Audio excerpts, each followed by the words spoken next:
Ele não disse coisa alguma, mas olhou para mim de tal forma que fiquei quebrantado e prostrado aos seus pés. Isso, para mim, foi, depois, uma experiência extraordinária, porque parecia-me uma realidade, como se ele mesmo ficasse em pé perante mim, e eu me prostrasse aos seus pés, e lhe derramasse a minha alma. Chorei alto e fiz tanta confissão quanto foi possível entre soluços. Parecia-me que lavava os seus pés com as minhas lágrimas. Contudo, sem sentir ter tocado na sua pessoa. Ao virar-me para me sentar, recebi o poderoso batismo com o Espírito Santo. Sem o esperar, sem mesmo saber que havia tal para mim, o Espírito Santo desceu de tal maneira que parecia encher-me corpo e alma. Senti-o como uma onda elétrica que me traspassava repetidamente. De fato, parecia-me como ondas de amor liquefeito, porque não sei outra maneira de descrever isso. Parecia o próprio fôlego de Deus. Não existem palavras para descrever o maravilhoso amor derramado no meu coração. Chorei de tanto gozo e amor que senti. Acho melhor dizer que exprimi, chorando em alta voz, as inundações indizíveis do meu coração. As ondas passaram sobre mim, uma após outra, até eu clamar: morrerei, se estas ondas continuarem a passar sobre mim. Senhor, não suporto mais. Contudo, não receava a morte. Não sei por quanto tempo este batismo continuou a passar sobre mim e por todo o meu ser, mas sei que era já noite quando o dirigente do coro veio ao gabinete para me visitar. Encontrou-me nesse estado de choro, aos gritos, e perguntou: Sr. Finney, que tem? Por algum tempo não pude responder-lhe. Então ele perguntou mais: Está sentindo alguma dor? Com dificuldade, respondi: Não, mas sinto-me demasiado feliz para viver. Saiu e, daí a pouco, voltou acompanhado por um dos anciãos da igreja. Esse ancião sempre foi um homem de espírito ponderado e quase nunca ria. Ele, ao entrar, encontrou-me no mesmo estado, mais ou menos como quando o rapaz o foi chamar.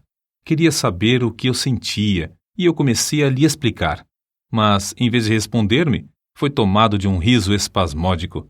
Parecia impossível evitar o riso que procedia do fundo do seu coração.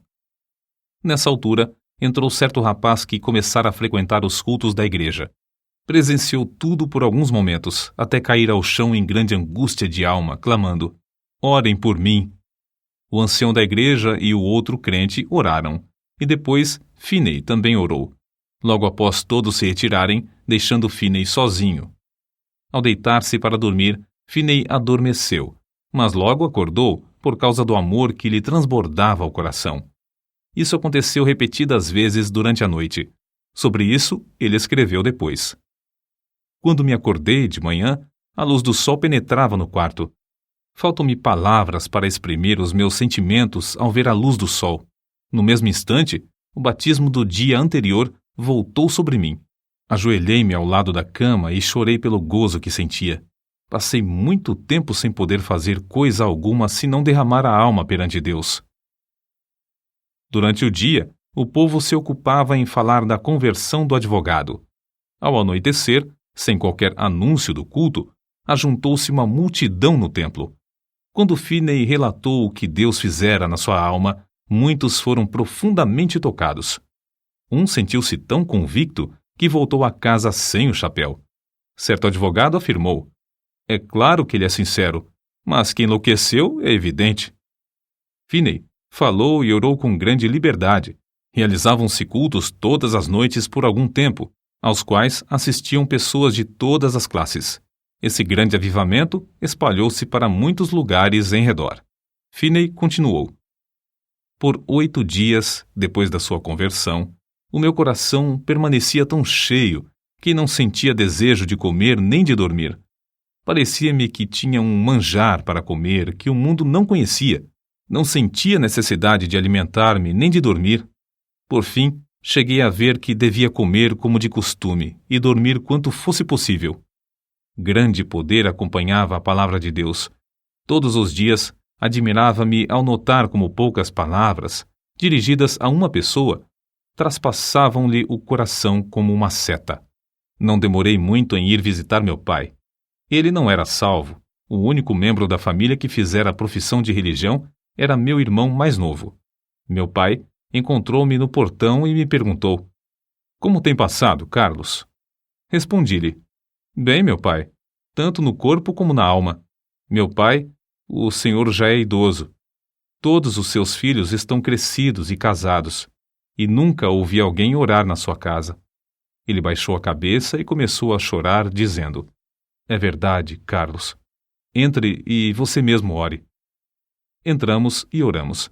Meus pais ficaram comovidos e, não muito depois, converteram-se.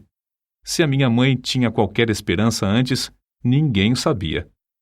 Assim, esse advogado, Carlos G. Finney, perdeu todo o gosto pela sua profissão e se tornou um dos mais famosos pregadores do Evangelho. Acerca de seu método de trabalhar, ele escreveu: "Dei grande ênfase à oração como indispensável, se realmente queríamos um avivamento. Esforçava-me por ensinar a propiciação de Jesus Cristo, sua divindade, sua missão divina, sua vida perfeita, sua morte vicária, sua ressurreição, a necessidade de arrependimento e de fé, a justificação pela fé e outras doutrinas que se tornaram vivas pelo poder do Espírito Santo. Os meios empregados eram simplesmente pregação, cultos de oração, muita oração em secreto, intensivo evangelismo pessoal e cultos para a instrução dos interessados. Eu tinha o costume de passar muito tempo orando. Acho que, às vezes, orava realmente sem cessar. Achei também grande proveito em observar frequentemente dias inteiros de jejum em secreto.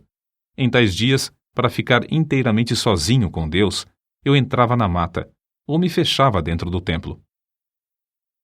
Vê-se no seguinte relato a maneira como Finney e seu companheiro de oração, o irmão Nash, bombardeavam os céus com as suas intercessões.